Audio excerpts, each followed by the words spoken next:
Welcome! In this short video, we will show you how to replace an ink tank in a Canon PRO-Series printer. Before you proceed, it's advisable that you download the user manual for your printer from the Canon website.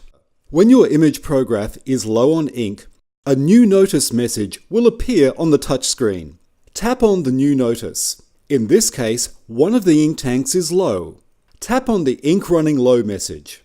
You can see from the touchscreen that in this case the grey ink is low.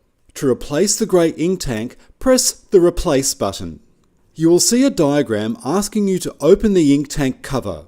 The grey ink is on the right side of the image prograph. Lift the blue lever upwards to remove the ink tank. It's time to prepare a new ink tank. Take the new ink tank and invert it 8 times, just like this. Then, insert the new ink tank into the image prograph. Now close the ink tank cover. The image prograph will take a few seconds to finish the process.